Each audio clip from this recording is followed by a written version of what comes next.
Well, welcome everyone to this cybersecurity discussion. My name is Joe Rosinski. I am based in Washington, D.C. I work for Thomson Reuters Legal. I'm on the technology side, so I help out with two different facets of the organization. The first is making sure all of our products and services work well at our customers' sites. So that entails, I guess, 100 and some odd products and services that myself and my team work on to make sure those things are running well.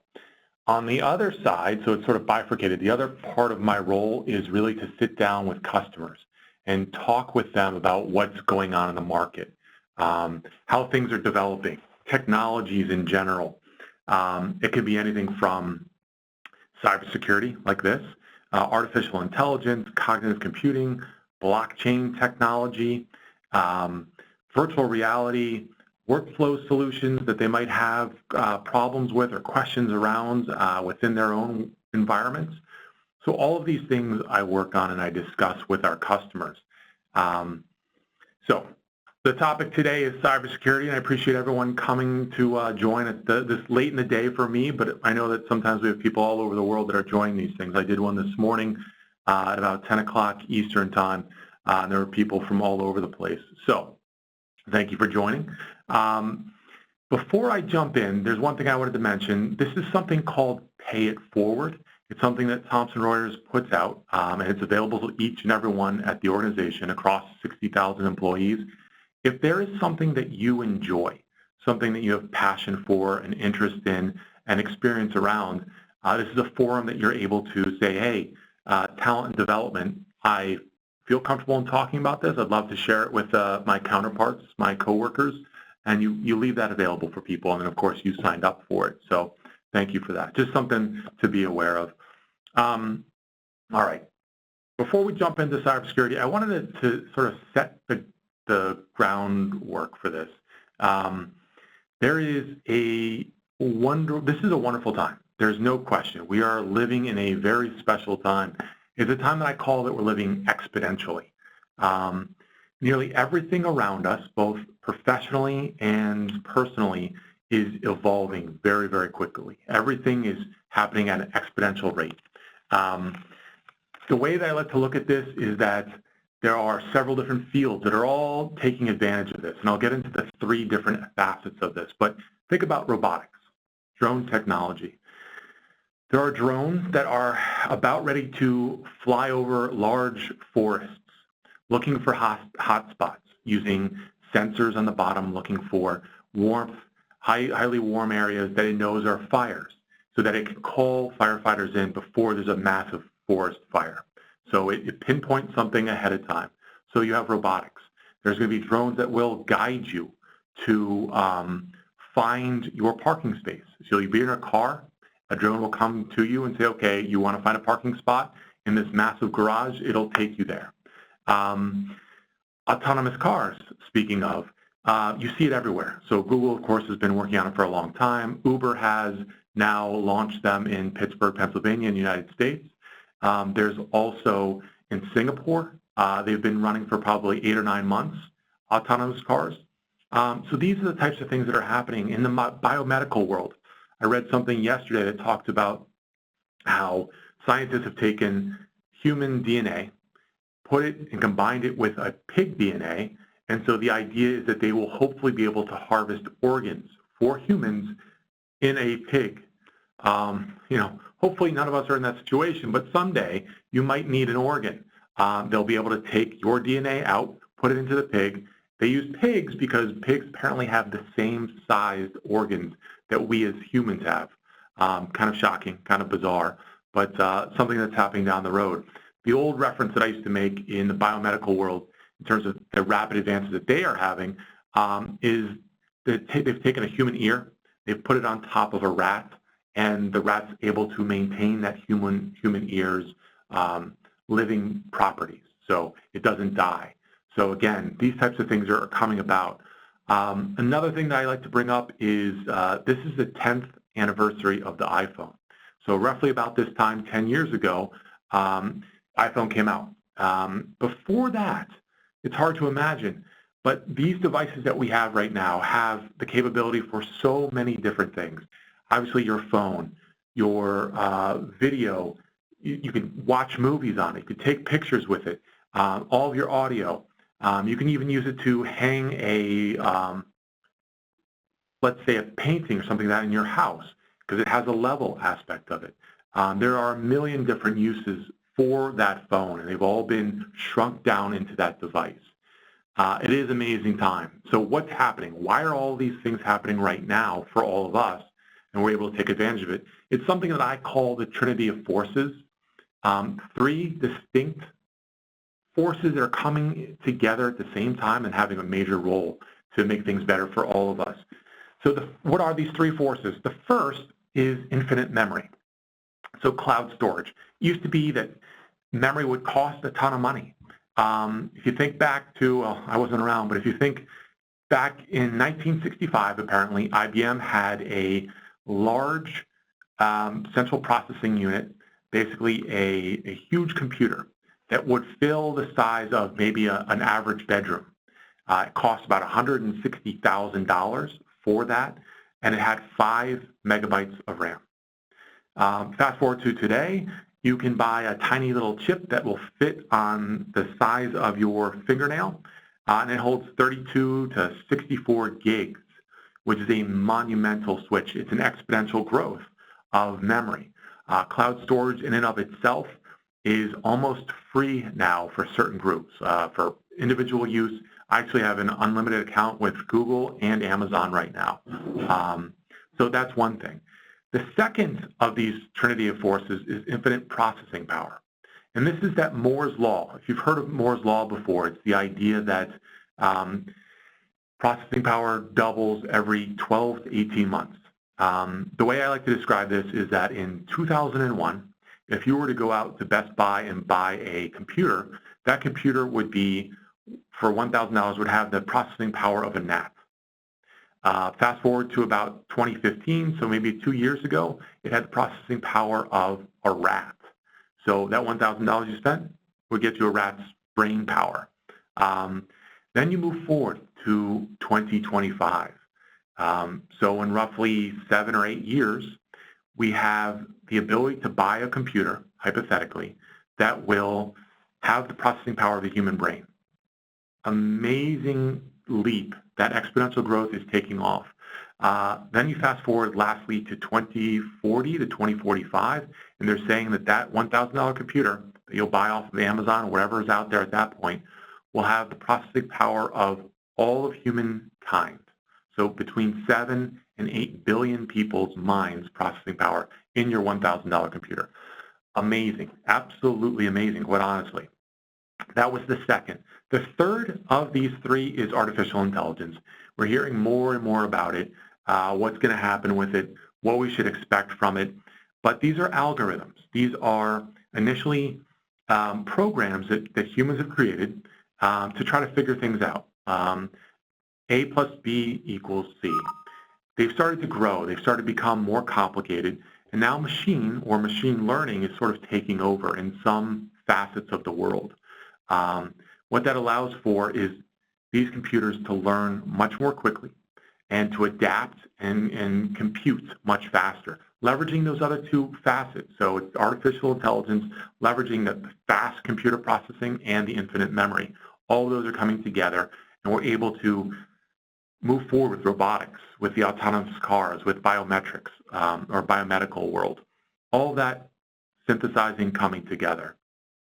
So why am I bringing this up? I think it's important to realize that there is a lot of good. There's a ton of good that's out there right now. But unfortunately, with the good, there is also the opposite side. There's the dark side. And that dark side, unfortunately, are the hackers that are leveraging these three different types of technology all together themselves. And they tend to be ahead of the curve. And so what's happening is that these hackers are using these technologies and are inflicting a lot of harm, a lot of pain, and unfortunately a lot of problems on both personal users as well as corporations, federal government, state and local governments across the world as well. So the reason why I have this image up, and it's actually a video, and I think you probably all saw it. Hopefully it wasn't annoying with the sound of the video.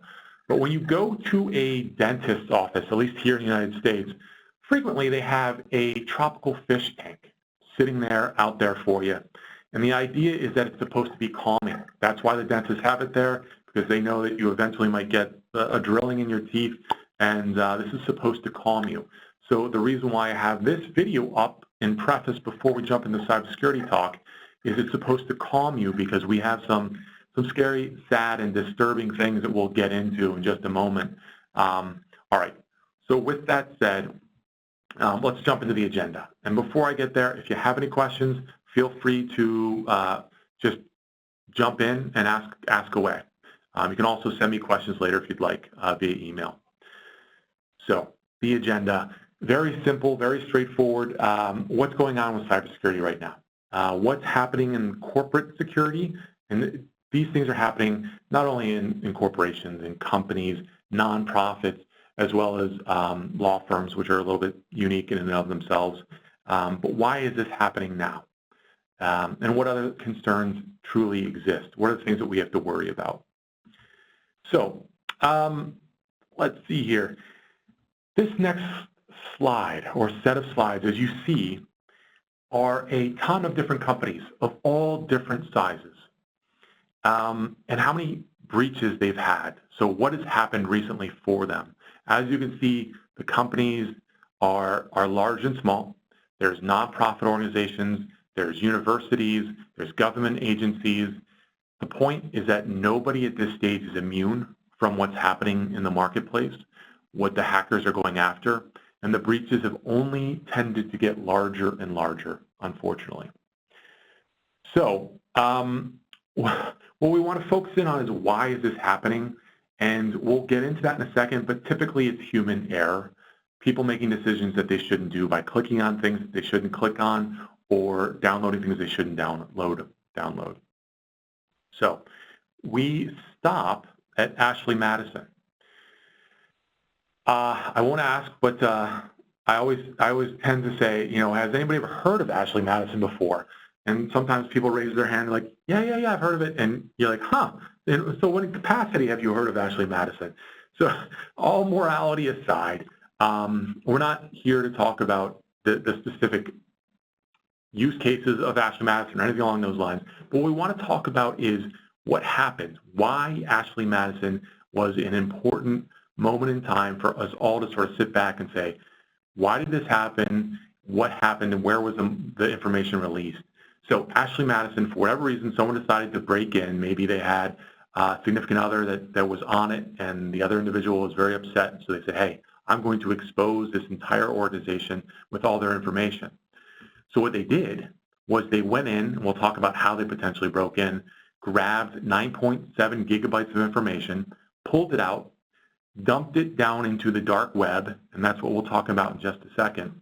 But what they did was they grabbed all this information, so full names, passwords, addresses, phone numbers, credit card numbers, everything was actually pulled out, put into a file, and then released onto the dark web. Now, you'll notice on your screen that there are 3 different layers to the web. I think most people are familiar with this now, but I think it's also worth touching on. So the surface web is that basic search that you might do. So the Google searches, the Wikipedia searches, Bing, things like that. Your everyday searches, you do not need a login or a password to actually get access to. The deep web is a substantial portion of the web. In fact, it makes up the majority of the web itself. Those are places that you might go to for academic information, medical information, maybe some of the resources that we have at this organization in particular. Usually you need a login or a password, and secondarily, it's not something that's crawlable by Google or by Bing or by any of the other major search engines. It's sort of hidden from that. The focus of what we really want to get into now is the dark web. You all have probably heard of the dark web through pop culture, movies, TV shows. They seem to be talking about it more and more. And there are shows that are dedicated to this now. Mr. Robot is one of them. It is a place, surprisingly, that the federal government of the United States came up with, and they said, hey, let's create a place that is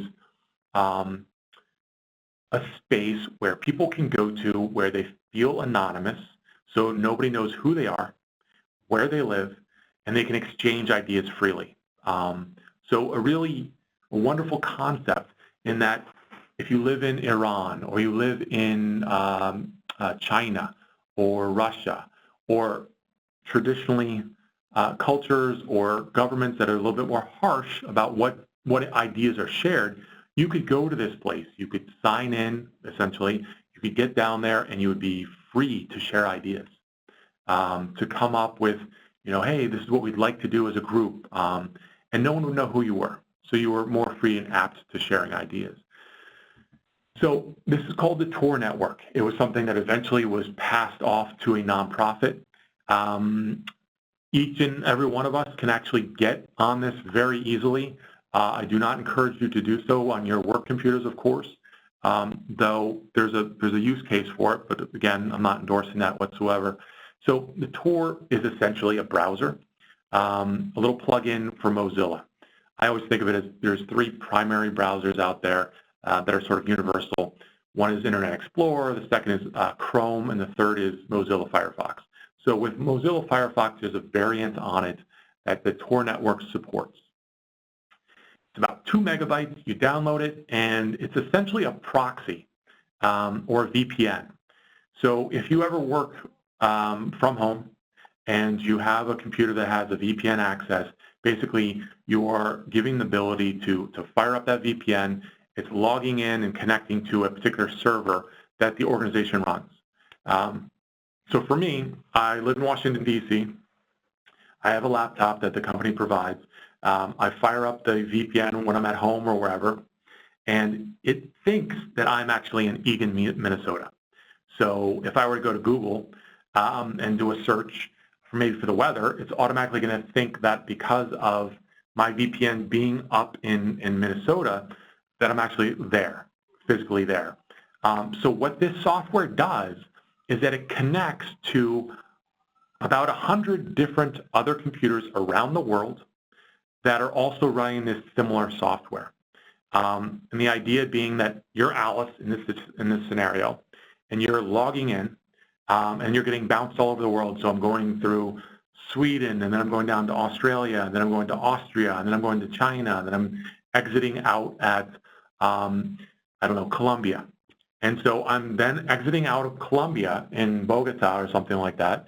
And so the computer or the sites that I go to think that I'm actually in Colombia.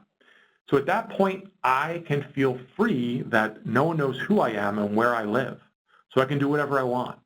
Kind of a neat thing, because there's actually people now that use this because they just don't trust, the internet. They don't trust Facebook. They don't trust Google. So you can actually sign in, use this Tor network to peruse those areas. And there's a solid use case for that. If you don't want your government tracking you, if you don't want people knowing your business, you could actually opt to use this. So sadly, with the theory of let's exchange ideas freely, let's talk about changing the government, they also went a different direction. So you may have heard of the Silk Road. Many years ago, someone said, hey, if people are anonymous down here, why don't we use this to sell things that are illegal everywhere in the world for the most part? And so this guy set up a shop, and it's essentially like Amazon or eBay. You can buy and sell drugs there. It's a free and open marketplace. Again, none of this stuff is too positive, but the idea would be that I'm in Colombia, actually physically in Colombia. I do produce cocaine, and I do want to sell this. I can go to the dark web using my Tor network. I can set up my little shop, and I want to sell this. I put it out there. I have my own little username, which is, again, not trackable. And then people can buy that. They can order it through Bitcoin, using Bitcoin. So, right, an anonymous currency that basically I have access to. And there's this free exchange. The person buys whatever they buy. Let's say it's that cocaine. Again, bizarre. Someone buys the cocaine, a kilo of cocaine. It's actually delivered. And then that individual can rate it. Yes, this came on time. Yes, this was good product, blah, blah, blah. So there's a whole marketplace for these types of things down there. it's just something to be aware of. So going forward, you can also, they said, hey, why don't we go into other areas? What about citizenship? So you can do citizenship for the United States, you can do citizenship for different parts of Europe, or for Latin America, or for Asia. You can go there and actually get legitimate documentation for these types of things, and again, you'll pay in Bitcoin. Frightening, but it is very possible. These are the things that are available. If you wanted to buy currency, I've seen euros down there. So essentially, if you wanted to buy $10,000 worth of euros, you could get it for essentially $5,000. So you're doubling your money right away. And they are fairly sophisticated counterfeit bills. They pass the ink test. So if you're in the United States, sometimes you go to buy something, you give them a $50 bill or $100 bill, and maybe it's a large bill, so they have to test it right there. They'll hold up the light, it'll pass that test. They also have specialty pens that turn a certain color, like a litmus test. Those also work too. Kind of scary. So you can buy arms down there, sadly, but those are available. If you've ever had your credit card stolen, and you're like, how did that happen? You know, it happens many different ways. One is that you may go to a restaurant, you may go to a gas station, they have skimmers there. Essentially, you put a credit card into the device, you pull it out, and that particular device that's actually reading your credit card is twofold. It does, I guess, the exchange of money for the organization, but it's also recording that, so someone can take that number later, which has your information in terms of your credit card number, your name, and I believe your expiration date on that. They can then put that onto a bogus card and use that at other places. More often than not, that information is taken down into the dark web and exposed, or sold, sorry, it's sold. So in this instance, you have buy 3 credit cards, get the 4th for free. So a little incentive if you wanted to buy credit cards. This is where we're really kind of turning the corner on how this will all come together and why it's important to be aware of the dark web. Not only for the pieces I just mentioned before, but for this as well. You can rent a hacker. So they are sophisticated programmers that basically say, hey, my services are available to you because all I care about is money. What do you want to do? Do you, again, this is sad, do you want to ruin someone's life? Let's say you have a neighbor that you're upset with, and you're so upset and you're so maybe off kilter that you've decided to hire this individual to do something to your neighbor, to break into their email, to break into their credit card accounts or their bank accounts. They will do this sort of thing. All this hacker cares about is that they get paid. And if you read into this, it says something like, I'll do anything for money. I'm not a bleep. If you want me to destroy someone's business or personal life, I'll do it. And they give you examples. You know, simply hacking someone technically, causing a lot of technical trouble for their websites. So this is where businesses, large and small, law firms, large and small, all have to start thinking about, my goodness, you know, if I have a client or a customer that's not happy with what I've provided for them, an individual could actually go down, rent a hacker, and then have them go after that individual or that company. Sad, but unfortunately true. And we'll bring this back around in a bit to show you more of an example. So corporations and law firms' involvement, it's a growing practice area. They're helping companies understand their exposure. There's compliance around it. There's defense, e-discovery, and law firm safety in terms of, there are groups now that are culling the dark web, are looking onto the dark web for information about their own employees. So let's say you work at IBM. I don't know this for a fact, but my assumption is that IBM may go down to the dark web and look for their own employees' information just to save them, to help them. Maybe their employees have somehow clicked on something and submitted their own credentials that they would use to get into IBM's information. So these are the types of things that all the organizations across the board have to deal with or think about right now. So business security, here are 3 sad numbers, but something to be aware of. 3 numbers, 97, 225, and 84. So what do they represent? 97 is the percentage of corporate networks that have been compromised. A scary number. So essentially, no matter what organization you are, a nonprofit, a large organization, a small organization, a law firm, a government agency, they've all been attacked. They've all been hacked. More than likely, there's malware, basically software on their network that's collecting information and sending it back out to some other server, and they're gathering that information. So the hacker's gathering that information for later use. 225 is the number of days before that organization even knows that their network has been compromised. So people are working on their network, they're putting in important information for their business, and they're not even aware that that information is potentially at risk because it takes so long before the organization even knows that it's happening. We'll get into how that can be resolved, but something frightening. And then 84 is typically the percentage cited by the organization say, how do they find this out? It's usually somebody from the outside that figures it out because most organizations don't have the level of sophistication to be able to stop these attacks. Where does all this information come from? It comes from a company called FireEye, which is one of the leading cybersecurity companies out there right now that basically went in and did an audit over a year. They went into 1,250 different organizations all across the board. Multiple law firms, large organizations, companies, and they found that in 97% of the time, they had this software, this malware, sitting on their network, sometimes from foreign entities that was gathering information and sending it back. So, yes, frightening. Here is just a quick and dirty little site that you can go to that's helpful to understand no matter what business unit you are in, where you work, this is an area that you might want to take a look at. So if you're in banking, if you're in business, if you're in educational, government, military, or healthcare world, this tells you briefly, this is how many hacks happened in the last week or the last month, and these are the records that were stolen. It's just sort of a quick reference point for seeing who's being attacked right now and why, and you can sort of drill into it a little bit. Just a little resource to be aware of. So why are law firms and corporations being attacked?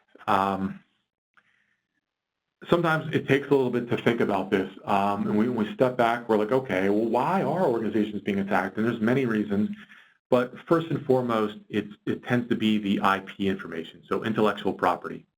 Think about an Apple computer, think about a Samsung, IBM.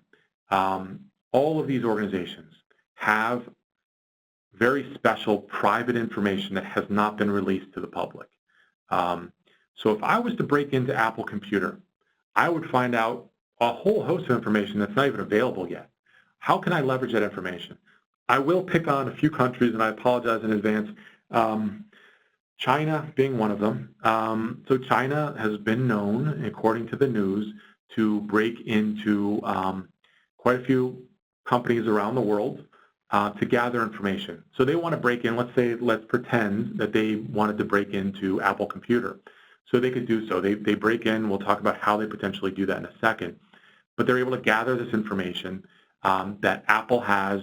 They don't have the product developed yet. They're close. It's not out in the public yet. They grab that information, they take it, and they pass it off to their companies internally within China, and then they develop it very quickly, rapidly, and then they expose it and they say, hey, we just came up with this product. It's our product now. And Apple's like, whoa, we've been working on that for a long time. We spent millions or maybe $1 billion on a product or a service, and it's already been stolen and handed off to another organization to develop. So that's the IP information. M&A is mergers and acquisitions. This came about recently more in the news with the Wall Street Journal coming out with something saying there were 50 hackers that were joined together in Russia.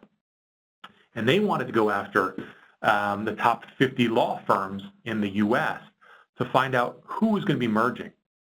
They could just as easily do this with any of the large organizations like IBM. Let's say IBM wanted to acquire another large publicly traded company. You break in very quietly, you gather that information, finding out, okay, oh, IBM wants to buy, no, I'll use Apple. Apple wants to buy Tesla. So in the news a little while ago, Apple was contemplating buying Tesla because they want to develop their own autonomous electric cars.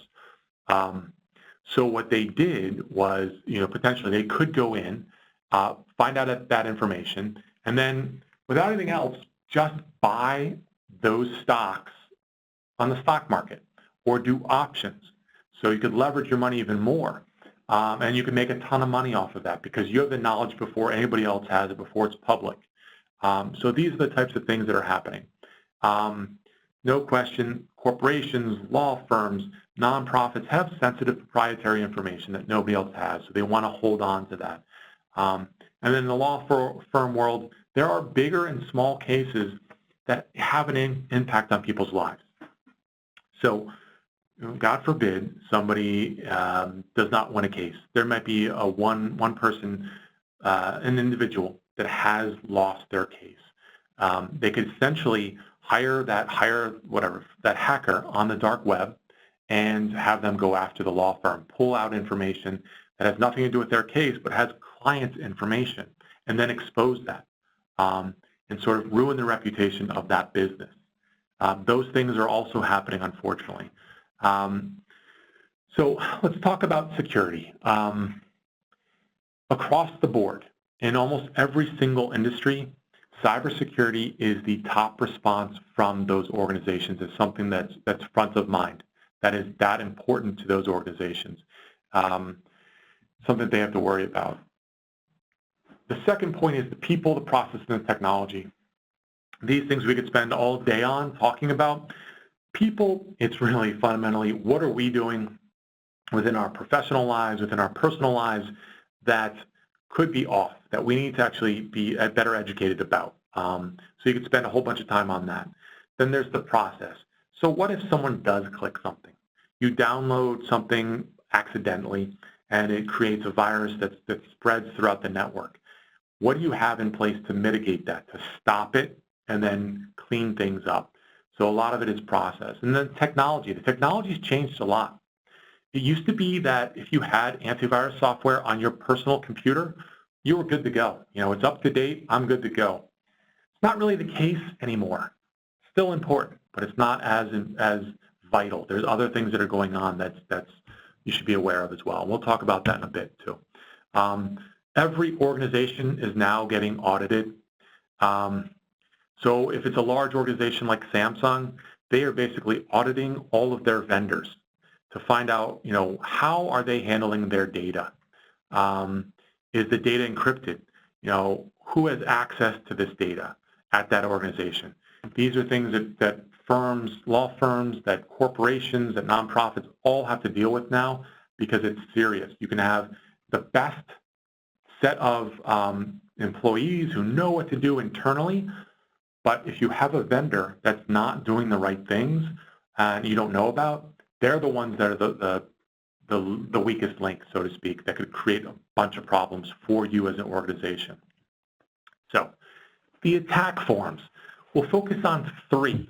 Now, these you've probably now heard of because they're in the news a little bit more, but I'll get into some of the nuances that you may not be as aware of. I think they're important to be aware of some of the details around this. So the first, the spear phishing attack. We'll go back in time a little bit. The original attack was the phishing attack. It was something along the lines of you getting an email to your personal email account or maybe your business email account saying, hey, we're looking to update our records for the Bank of Iceland. And you're like, yeah, I clearly don't have a bank account with the Bank of Iceland. But it goes on to say, so we're trying to update our records. Just click this link. And you're like, yeah, no kidding. I don't have that. You delete it because you clearly know that it's false, that it's fake. It's changed. It's changed so dramatically that email is the most worrisome attack vector for every organization out there right now. Why? Because you have groups that are specifically targeting individuals. here's a story. And again, I'll pick on China. So China says, let's go after Samsung, based in the United States, their portion based in the United States. They say, okay, who basically works with Samsung? Let's do a quick Google search, and we'll find, let's say the top 10 law firms that deal with Samsung. They do a quick search, and they find, okay, we'll pick on one particular firm in particular, and let's drill down. So here's the top firm. Let's find out who the managing partner, the person that runs that law firm. They find their name. They do some more searching. You can actually probably find their specific address, where that individual lives. If not, you know approximately the town they may live in. Many of us, not all of us, have a social media presence as well. So they may have a LinkedIn site. They may have a Facebook, Instagram, Twitter. They may even have a blog. So that individual may have a social media presence. You're then able to create a dossier on that individual, gather a whole bunch of information. At the end, you're saying, okay, this is what I've learned about this person. They're the managing partner of this law firm. They obviously work with Samsung. What else? Oh, they live in Palo Alto, California. So out in California, they may have some kids. You find out, they have 2 kids because they blogged about them. They're in Girl Scouts. 2 girls are in Girl Scouts, and they're part of some yachting club. So you craft an email directly to them, and you say, hey, I saw you at the local grocery store called Ralph's maybe 2 months ago. We're part of the same yachting club. I haven't seen you there in a while, but you know what? I wanted to mention something to you. My girls are in Girl Scouts with your girls, and they're actually trying to take a trip to, I don't know, the Redwood Forest or something like that. And they're trying to raise some money. Would you mind clicking this link and donating $20 to the cause to help them get to this field trip? The likelihood of that individual clicking that link is at 96%. Frightening, because that individual usually is a highfalutin person. They meet with individuals all day long. They sit back and like, you know what? I don't remember this conversation, but they know everything about me. I must have had that conversation. It's only natural that they are inclined to click that link. And when they do, there's a problem. And we'll get into what that problem is in a second. But it wreaks havoc. So what are organizations doing right now? There are many that are doing internal tests, so spearfishing their own internal employees to see if they will click on links, because it is that big a deal. If they find that their employees are actually clicking these links, the first thing is education. So the employee gets the email, they click the link, all of a sudden a window pops up that's bright red, and they're like, oh my goodness, I shouldn't have done that. They have to go to training. I've seen an organization that had a 3 strikes and you're out. So if they happen to click the link 3 different times through 3 different versions of this, they would be fired. I did hear of one organization that had a 1 click and they were out. It's that big a deal. They say the average cost to a true spearfishing attack is $1.6 million. There was a Mattel, so the toy company in the United States, had a new CEO came in, and the old CEO was going away. The new CEO sent an email to the CFO saying, hey, we need $3 million sent to this, wired to this account immediately. The old CEO screwed up, and they forgot to send this along. So we got to get it out. And surely enough, the CFO sent the $3 million out the door, and it was gone. That was a spearfishing attack, unfortunately. Moving on to the second of 3 is social engineering. This is really straightforward. This is the idea, and it's very old school, where someone does some research about your website, about your employees. They then start calling or sending emails saying, hey, I forgot my login, I forgot my password. You crack a few jokes, you tell a few stories, get bounced around the organization. Next thing you know, you have a login and a password. And then they start doing things from that. There are other people that basically come into offices Like me walking into this office in DC, someone could come in right behind me and then make their way around the office, especially since our office is brand new. These things are possible. The third certainly has been in the news a lot, but when I brought this up to individuals, when I talked about it maybe a year ago, 2 years ago, very few were aware of it, the ransomware. So what's the big deal about ransomware? Let's go back to the first example I was talking about, the spear phishing. So that managing partner for Samsung, or the law firm for Samsung, clicked that link because they wanted to donate the money to their Girl Scouts, to raise money for them. The next thing they see is their screen goes black. They don't see anything. Then a little pop-up window comes up and says, hey, your computer's been encrypted for $10,000 worth of Bitcoin. We'll give you the key to get back your files. Now, to level set so we're all on the same page, an encrypted computer, what does that mean? It basically means that your computer has been taken down to bare bones. You cannot get access to any files whatsoever. Maybe your personal files you have, your customer files, your business files, pictures that you have of your family. All of that is you cannot access unless you have that code. Some of us have computers that when you fire it up in the morning, you actually have to put a hard drive password into it. That is basically your computer is encrypted at that stage. Once you put that in, then you get to the Windows login. The Windows login is very easily passed, so you can get through that pretty easily to get on a person's computer. It's that first level it's very difficult to get access to. So ransomware is a big deal. The other form of ransomware are that there are some sort of like crawlers out there, and Cisco, I believe, had a stat that came out maybe a few months ago that said there are 2.1 million servers out there that are running this antiquated software that if they haven't patched it, individuals can get access to it. So here in the DC area, there was a hospital that was hit by this ransomware. 8 hospitals were down, so virtually all of their information was down for between 7 and 9 days. They couldn't get access to any of it. I mean, you can imagine a hospital not being able to get access to patient information. That's horrific. No one knows if they ended up paying the hacker. And they say that 80% of the time the hacker, if you pay them, they actually will give you the password. 20% they don't. So ransomware is a big deal right now. Just a side note to that, the hospital. So in 2005, the company that ran the software that the hospital was using came out and said, please patch. There's a problem, and if you don't patch, you could be exposed. 2009, federal government came out and said, anybody that's running this software, please patch. 2016 comes along, so roughly 10 years, 11 years later, the hospital apparently did not patch. So they got in a little bit of trouble with that, unfortunately. So what does it look like? Because we hope that you never see this following screen.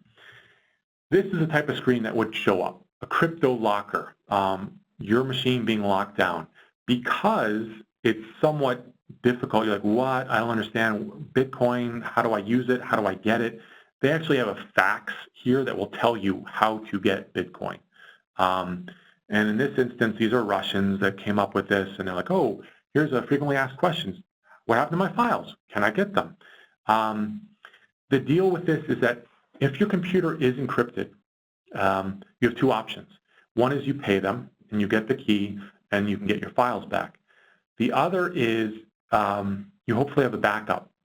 The key is that if you don't have a backup, then you're in a world of hurt, unfortunately. So there's one organization I visited recently, or actually it was probably 9 months ago, that didn't have backups, and they had to pay $10,000 to get their files back because there was a lot of clients' information that if they didn't have that, they'd be in a lot of trouble. Another organization I was at had an individual sitting there, and they got an email, just like we were talking about before. They clicked the link, unfortunately, and they're like, oh, my computer's acting up, forget it, it's the end of the day, I'll deal with this on Monday. So they left. In the meantime, it encrypted their computer, then it went out onto the network and started encrypting every single network drive. So their HR systems, their financial systems, all were locked down. Luckily, the CIO had sort of created backups of all that information, so they were able to basically clear everything from those machines and then rebuild them. But that's a painstaking and long process to bring back. So some other methods that people are using. The simplest one is application credential theft, stealing passwords, really. That's really what it comes down to. SQL injections, sort of a complicated phrase maybe, but what it comes down to is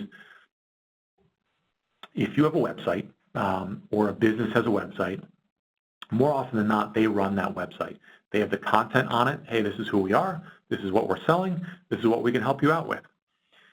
Often, they might have a little side section. In that side section, they do advertising, but they don't do the advertising themselves. They've decided to hire a third party to serve up those ads. So that entire website, when it loads, is coming from their server, with the exception of that one little section off to the side, the banner ad. That banner ad is coming from a different organization, and it's different code. If that code is compromised, then it could infect the entire page, infect your computer. WordPress, which you all probably are familiar with, was hit by this not too long ago, in fact last year, such that I got hit by it because somebody asked me to take a look at something to edit it or whatever, and I got pop-up after pop-up after pop-up, so my computer got compromised. You can see the other ones there. For the sake of time, I won't go through each and every one of these, but there's definitely a lot of methods out there. I think this one's interesting. Excuse me for a second. This talks about the different methods of devices that actually can be hacked now. So way back when, old school, an organization would have fairly good security protocols or whatever, but the easiest way to get into an organization is through a fax machine, because the fax machine had the old dial tone. So you could dial in and then get onto the network that way. It wouldn't be very fast, but there was really no security around it. Fast forward to today, while that still happens, there are other things that we all have to be conscious of when we're thinking about what we have on our sites or even in our homes. So you see in this picture, there's a vending machine. The traditional vending machine, you put $1 in or put some coins in and you would get your Doritos out of it. Now they have the smart devices, right? So you can use your credit card or you can even use your phone. So even before I started with this call right now, I actually went over and I used my phone. I tapped in and I got my soda out of the machine. There is a LAN connection. So there's a high-speed connection to these devices now.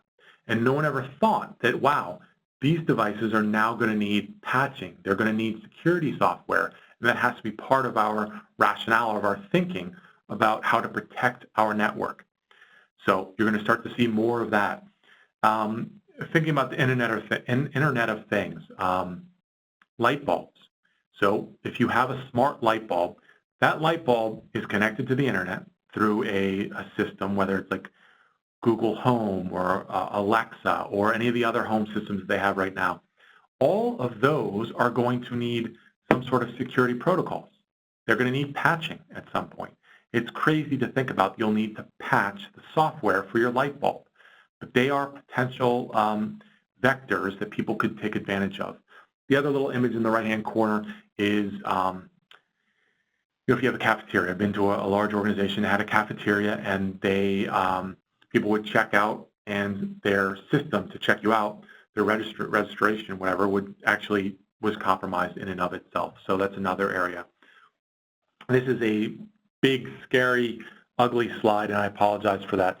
The point behind this slide is that there are technically four different attackers out there. I only have 3. The fourth is the terrorist organizations, and I didn't feel it was important to put that on here. But the 3 that we want to focus on really quickly, and they're the groups at the top. the hacktivists. Those are the people that want to change the world for a reason, for a cause. They're passionate about something, and they do whatever they can to to put harm onto whatever organization they feel is doing something wrong. So that's one organization. The others are the criminals. They basically want money out of it. They may want to do somebody wrong. They want to, upset somebody or whatever the case might be. Those are just the common criminals. Russia is considered some of that, or Estonia, Romania, just specific individuals in those areas. Then you have the nation states. The nation states, think about everything combined. Why are they doing this? I don't, not to get political, but what happened with the election in the United States? Potentially Russia found out some information, they exposed it. So they're trying to push potentially people's thought process into voting for one person or another. That's one thing. Another reason why a country might get involved is they want to pull out the IP information, intellectual property, to expose it, share it with their organizations, and then leverage that for their own monetary gain. A million different reasons that a nation state might get involved. I think it's fair to say that virtually every single country around the world is probably involved in this in some form or function. To sort of wrap up in a roundabout fashion, we'll get into a few other random things, but ultimately it comes down to us. It's the people factor. And email, sadly, is the easiest way for us all to get involved in this and get in trouble. So 95% of the incidents that are happening right now start off as phishing attacks against us. We have to be cognizant of what we're clicking on and what we're doing. Always question things, especially if it's somewhat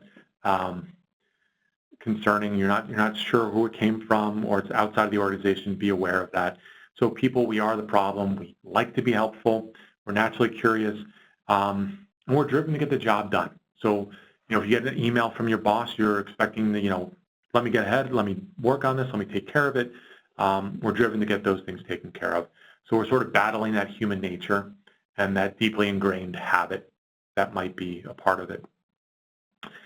So I mentioned this earlier, advanced endpoint. What does that really mean? This statement is really bold, but I was at a conference and they said, hey, antivirus protection is almost pointless. Not true. I mean, it is still very important that on your personal computer, on your work computer, that you have current antivirus protection on it. If it's on your work computer, more often than not, it's taken care of by your organization, by our organization. But this is a little background behind it. So since the beginning of the virus era, where some guy in some dark room decided to come up with a virus to attack something back in, I think it was late 70s, early 80s. Viruses have changed, but the key point to this is that every single virus has a fingerprint. The fingerprint is unique to each one of them. Fingerprint is a long string of letters and numbers combined, almost looks like a huge hash. So what happens every day? Every day, for simplicity, your computer at home says, oh, I want to know every single virus out there. I want to get a fingerprint of every single virus that's ever existed. It goes out, pulls down that file, and usually it's incremental. So you're pulling down the latest viruses, their fingerprint, not the virus, the fingerprint of that virus, so that when you're on the web, you're doing whatever you're doing, you happen to hit something, it knows, boom, oh, this incoming traffic has this fingerprint, block it, and it knows not to touch it, not to go any further. The problem is that viruses are changing. Where it was created by humans, and there's still humans creating them, now machines are creating them. It's leveraging that technology that I was telling you before, the artificial intelligence, the infinite memory, the infinite cloud processing power, all of that combined together. Viruses are coming out at a clip that's almost impossible to get every single fingerprint that's available right now. So the way I like to look at this, the way that I think other people are looking at this right now, is that you, unfortunately, have to assume that you will be breached at some point. Think about it this way. You have this mansion, this beautiful mansion. It has 20 bedrooms, it has fireplaces in half of them, a massive yard, you have 4-car garage, living rooms, dining rooms, beyond belief. You've locked every window, every door. Every garage door is bolted shut. But you realize that you've been breached. There's somebody in your house. It's not about locking the doors at that point. There's already somebody in there. There's already a hacker that's chewing Doritos, eating Doritos, drinking their Mountain Dew, playing Xbox in your basement somewhere. The thing is, you have to find them. And you're in this massive house. And the point is, you've got to find them. That is what every organization is tasked with right now. They're assuming they're breached. It's a matter of having software, tools, and sophisticated people to be able to identify that, find it, root it out, and get it out. So that's what everyone's focused in on right now. The one positive thing about all this is that there are now more and more mathematical algorithms out there. They're trying to predict what sort of virus will be coming to stop them before they even get there. To also predict your activity as an individual at a company. What do you normally do? You normally log in at 8 o'clock in the morning. You log off at 6 o'clock at night. If that's what you normally do, then that's what it expects. If all of a sudden you log in from Estonia, it's going to say, whoop, something's off here, and it'll try to figure that out too. So I know that we're sort of short on time, just 3 minutes left. Last few things that I'll mention really quickly. These are the basics that both us as individuals have to think about, as well as the organization that we work for are working on. So antivirus protection, software, all updated, patching everything all the time possible. I was at an organization meeting with a CIO recently, and they went from a 9-character or 9-letter password to a 24-letter password. They've also gone to multi-factor authentication, and again, to level set, that's the idea where you sign in, you know something, so you sign in with your username and your password. The next page says, okay, we're now going to send you a text message, so it's something that you have with a number that you enter it in. So that's the multi-factor.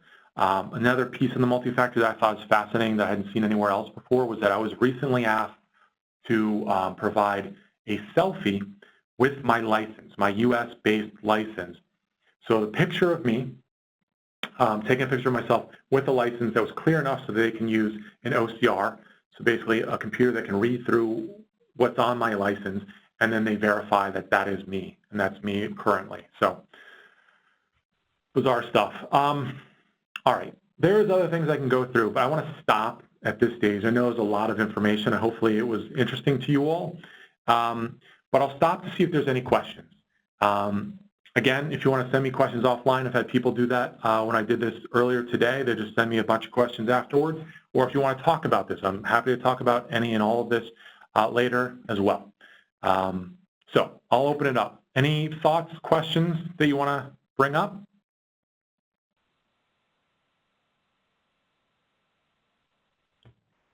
All right, no problem whatsoever. I think we'll end it there. And again, feel free to send me any questions you have. I have sort of written extensively about this stuff. I'll just go forward.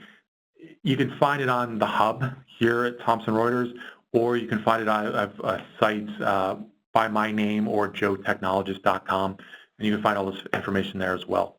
I appreciate your time. I hope that you all have a great weekend. If you're close to the end of your day, enjoy it. Thanks again. I appreciate it. Thank you very much. Thank you very much for everything. Of course, absolutely. Thank you all.